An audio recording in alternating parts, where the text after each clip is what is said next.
Assalamualaikum warahmatullahi wabarakatuh. Selamat pagi teman-teman. Selamat pagi Bu Indah Puspita Maharani selaku dosen pengampu mata kuliah Manajemen Keuangan 2. Saya Muhammad Rafli Nugroho selaku moderator dari kelompok 7. Pada pagi hari ini kita akan membahas pembelanjaan reorganization. Ini anggota kelompok 7. Ada Mbak Halimatus Sa'diyah, NIM 2023111386.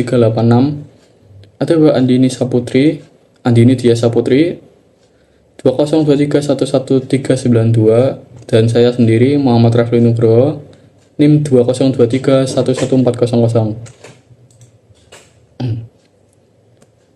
Pengertian reorganisasi. Reorganisasi adalah proses perubahan menyeluruh dalam perusahaan yang mencakup aspek hukum, struktur organisasi, dan struktur permodalan dengan tujuan untuk menyesuaikan diri terhadap perubahan kondisi usaha atau menyelamatkan perusahaan dari krisis.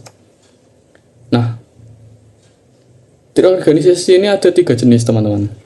Yang pertama ada reorganisasi yuridis, yaitu perubahan bentuk hukum perusahaan, misalnya dari usaha perseorangan menjadi perseroan terbatas. Yang kedua ada reorganisasi intern, yaitu perubahan struktur organisasi internal perusahaan. Yang ketiga ada reorganisasi finansial, yaitu perubahan menyeluruh struktur modal karena perusahaan dalam keadaan insolvable atau terancam insolvensi.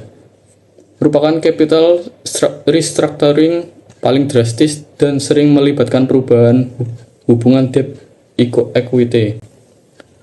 Nah, pelaksanaan reorganisasi finansial ini biasanya bersifat involuntary atau dipaksa oleh pihak luar seperti kreditur.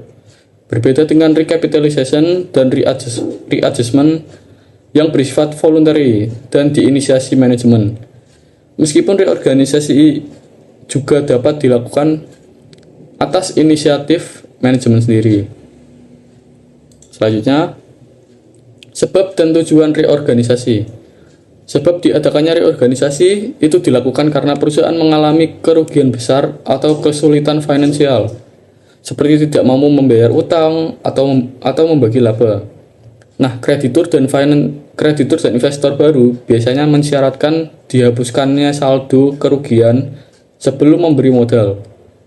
Nah, penyebab kegagalan ini dibagi menjadi internal dan eksternal. Yang pertama internal. Dalam segi internal atau finansial, utang terlalu besar, current liabilities melebihi current asset, piutang macet, kebijakan dividen salah, dana penyusutan tidak memadai. Yang kedua ada non-financial, atau seperti kesalahan sendiri, struktur organisasi buruk, pimpinan yang tidak tepat, kelemahan manajerial seperti pembelian, produksi, pemasaran, dan ekspansi yang berlebihan. Yang kedua ada eksternal. Yang di eksternal ini ada persaingan ketat, permintaan menurun, penurunan harga, dan faktor di luar kendali perusahaan lainnya.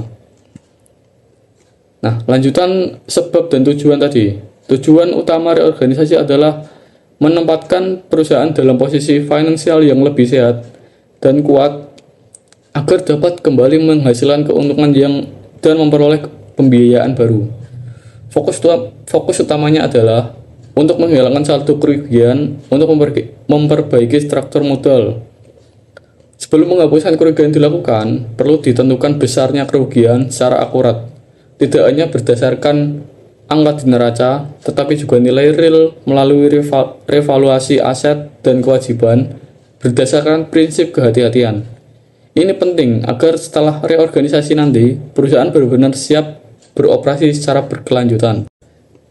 Selanjutnya, melenyapkan lagi nilai nominal saham untuk menutup kerugian dengan mengecap saham tersebut. Kerugian metode ini adalah saham yang dicap akan menunjukkan sejarah buruk perusahaan di masa lalu. Nah, yang kedua, mengeluarkan saham baru. Pemegang saham yang lama menukarkan saham lama dengan saham baru dalam perbandingan tertentu. Nah, kalau di sini misalnya 7:4. Nah, pemegang saham yang memiliki saham kurang dari 7 lembar harus membeli lebih banyak untuk memenuhi ketentuan ini. Surplus dari pertukaran saham ini digunakan untuk menutup kerugian. Nah, yang ketiga adalah penyerahan saham oleh pendiri. Pendiri perusahaan yang sahamnya dinilai terlalu tinggi pada awal pendiriannya diminta menyerahkan sebagian saham kepada perusahaan saat reorganisasi. Nah, tadi kan mengurangi modal saham ya. Nah, yang kedua ini mengurangi jumlah utang-utangnya. Pengurangan jumlah utang pokok hanya dapat dijalankan setelah mendapatkan persetujuan dari para kreditur. Selanjutnya akan dilanjutkan oleh teman saya ya. Terima kasih. Tindakan menghilangkan saldo kerugian perusahaan, kita langsung masuk ke bagian contohnya, yaitu kita lihat tabelnya ada neraca sebelum reorganisasi. Nah, di dalamnya terdapat kas itu dengan nilai sebanyak 1.000, lalu terdapat piutang dengan nominal 5.000, barang sebanyak 11.000, aktiva tetap sebanyak 20.000, dan saldo ruginya sebanyak 18.000 dengan total keseluruhan sebanyak 55.000. Lalu di sebelah kanannya kita dapat lihat terdapat utang sebanyak 15.000 serta modal saham sebanyak 40.000 dengan total yang sama yaitu 55.000. Nah, kerugian sebesar 18.000 tersebut adalah nilai buku yang belum tentu menggambarkan nilai yang sebenarnya. Nah, supaya perusahaan tuh sesudah diadakan reorganisasi dapat bekerja dengan presisi yang sehat, maka besarnya kerugian harus didasarkan pada hasil evaluasi terhadap pos-pos atau dalam neraca berdasarkan prinsip penghati-hati. Misalnya, mereka sudah diadakan revaluation atau yang lainnya. Nah, tindakan menghilangkan saldo kerugian perusahaan tuh kita bisa lihat ke contoh neraca selanjutnya, yaitu mengenai neraca sesudah revaluasi dengan nilai kasnya sebanyak 1.000, lalu piutangnya sebanyak 4.000, bagian barangnya sebanyak 10.000, lalu aktiva tetapnya menjadi 18.000 dan saldo ruginya menjadi 22.000 dengan total keseluruhannya sebanyak 55.000. Setelah di sebelah kanan kita bisa lihat utangnya sebanyak 15.000, modal saham sebanyak 40.000 dengan total yang sama yaitu 55.000. Nah, setelah diadakannya sesudah revaluasi, saldo kerugiannya tuh malah menjadi 22.000. Nah, kerugian inilah yang harus dilenyapkan agar perusahaan terus ada di posisi yang finansialnya kuat.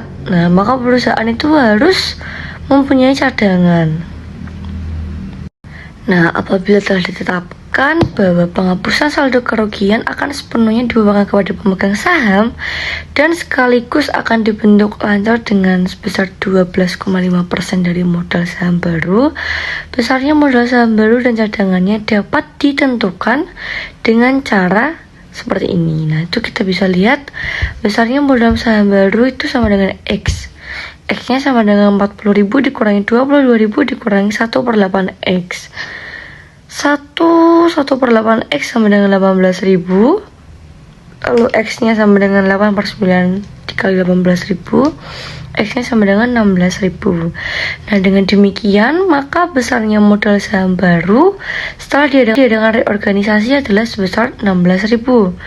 Dan besarnya cadangannya adalah 12,5% atau 1/8 dari 16.000 yaitu 2.000. Nah, apabila saldo kerugian tersebut akan dilenyapkan dengan cara mengeluarkan saham baru dan menarik saham lama, maka saham lama sebesar 40.000 ditarik dengan peredaran dan dikeluarkan sebelum sebesar 16.000 dengan perbandingan 40/16 atau 5/2. Ini berarti bahwa 5 lembar saham lama dapat ditukarkan dengan 2 lembar saham baru. Nah, apabila pengurangan saham dijalankan dengan pembubuhan cap atau upstempeling, hal ini dapat dijalankan dengan mengadakan reduksi sebesar 60% dari nominalnya. yaitu dengan 40 dikurangi 16.000 dibagi 40.000 dikali 100%, sehingga nilai modal sahamnya tertinggal 40% atau 16.000. Nah, pengurangan modal saham sebesar 24.000 digunakan untuk menetapkan kerugian sebesar 22.000 dan sisanya sebesar 2.000 digunakan untuk membentuk cadangan. Nah, dengan sendirinya dalam hal reorganisasi ini, yang pertama-tama menjadi korban itu adalah pemegang saham.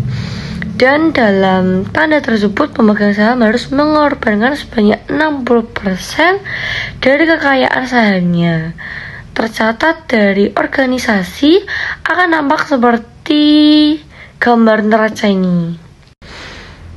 Nah, neraca sesudah reorganisasi itu dapat dilihat dengan kasnya sebanyak 1.000, piutangnya 4.000, barangnya 10.000, lalu aktiva tetapnya menjadi 18.000 dengan totalnya 33.000, serta pada bagian sebelah kanan yaitu utangnya sebanyak 15.000, modal sahamnya menjadi 16.000 serta terdapat cadangannya sebanyak 2.000 dengan total yang sama yaitu 33.000. Baik, saya akan melanjutkan cara mengurangi beban tetap dalam reorganisasi. Setelah menghapus saldo kerugian dari neraca, langkah berikutnya dalam reorganisasi adalah mengurangi beban tetap yang membebani perusahaan. Salah satu cara untuk melakukannya adalah dengan melakukan deklarasi atau penurunan hak-hak para pemberi modal. Tujuan utamanya adalah untuk yang pertama mengurangi beban tetap yang menjadi tanggungan perusahaan. Yang kedua, membuka peluang bagi perusahaan untuk menarik kekayaan baru. Deklarasi dapat dilakukan dengan beberapa cara. Yang pertama, mengubah saham preferensi kumulatif menjadi saham preferensi biasa. Untuk yang kedua, mengubah obligasi menjadi saham preferensi atau saham biasa. Yang ketiga, mengubah obligasi biasa menjadi obligasi pendapatan atau income bonds. Selain itu, bisa juga dilakukan pengurangan atau utang pokok yang harus dilunasi atau pengurangan angsuran utang. Dalam reorganisasi, pihak-pihak yang terlibat diminta berkorban sebagai berikut. A. Saham biasa, pemegang saham biasa, reduksi saham tambahan modal. Untuk B, pemegang saham preferensi kumulatif, hapus hak dividen kumulatif, ubah ke dividen biasa atau saham biasa kurangi dividen. Untuk yang C, pemegang saham preferensi, kurangi dividen, ubah ke saham biasa. Yang D, pemegang saham obligasi, kurangi pokok angsuran, bunga, ubah ke saham. Berikutnya, cara mengurangi beban tetap dalam reorganisasi. Yang pertama ada perbedaan antara reorganisasi dan debt adjustment. Deklarasi dalam reorganisasi dilakukan sebagai bagian. Baik, saya akan melanjutkan cara mengurangi beban tetap dalam reorganisasi. Setelah menghapus saldo kerugian dari neraca, langkah berikutnya dalam reorganisasi adalah mengurangi beban tetap yang membebani perusahaan. Salah satu cara untuk melakukannya adalah dengan melakukan deklarasi atau penurunan hak-hak para pemberi modal. Tujuan utamanya adalah untuk yang pertama mengurangi beban tetap yang menjadi tanggungan perusahaan. Yang kedua, membuka peluang bagi perusahaan untuk menarik kekayaan baru. Deklarasi dapat dilakukan dengan beberapa cara. Yang pertama, mengubah saham preferensi kumulatif menjadi saham preferensi biasa. Untuk yang kedua, mengubah obligasi menjadi saham preferensi atau saham biasa. Yang ketiga, mengubah obligasi biasa menjadi obligasi pendapatan atau income bonds. Selain itu, bisa juga dilakukan pengurangan atau utang pokok yang harus dilunasi atau pengurangan angsuran utang. Dalam reorganisasi, pihak-pihak yang terlibat diminta berkorban sebagai berikut. A. Saham biasa, pemegang saham biasa, reduksi saham tambahan modal. Untuk B, pemegang saham preferensi kumulatif, hapus hak dividen kumulatif, ubah ke dividen biasa atau saham biasa kurangi dividen. Untuk yang C, pemegang saham preference, kurangi dividen, ubah ke saham biasa. Yang D, pemegang saham obligasi, kurangi pokok angsuran, bunga, ubah ke saham. Berikutnya, cara mengurangi beban tetap dalam reorganisasi. Yang pertama ada perbedaan antara reorganisasi dan debt adjustment. Deklarasi dalam reorganisasi dilakukan sebagai bagian dari upaya menyeluruh untuk memperbaiki struktur modal. Proses ini bisa mirip dengan debt adjustment, namun reorganisasi biasanya melibatkan intervensi pengadilan atau panitia. Reorganisasi bertujuan untuk rehabilitas perusahaan yang sedang bermasalah secara finansial. Yang pertama, likuiditas. Jika reorganisasi tidak menunjukkan prospek untuk menguntungkan perusahaan, langkah selanjutnya adalah likuiditas. Likuiditas mengacu pada penjualan seluruh aset perusahaan dan penggunaan hasil penjualannya untuk melunasi utang. Proses ini bisa bersifat sukarela atau dijadikan oleh pemilik perusahaan atau paksaan dalam keadaan kebangkrutan atau faillissement. Dalam likuiditas, perusahaan akan berakhir, sedangkan pada reorganisasi, perusahaan masih dapat melanjutkan operasi dengan struktur modal yang baru. Jenis-jenis reorganisasi. Yang pertama ada tanpa menarik modal baru. Reorganisasi dilakukan tanpa tambahan modal baru. Biasanya dalam kondisi ekonomi yang menurun di mana kebutuhan modal tidak besar. Yang kedua, dengan menarik modal baru. Reorganisasi ini memerlukan modal tambahan yang dapat diperoleh dari A. Kredit bank. Perusahaan dapat mendapatkan kredit dari bank dengan jaminan. B. Pemegang saham. Pemegang saham dapat diminta untuk menyetor modal tambahan. Yang C. Emisi saham baru. Perusahaan menerbitkan saham baru setelah memperbaiki nilai nominal saham lama. Untuk yang D. Kreditur. Kreditur dapat diminta memberi tambahan kredit jika mereka yakin perusahaan akan menguntungkan setelah reorganisasi.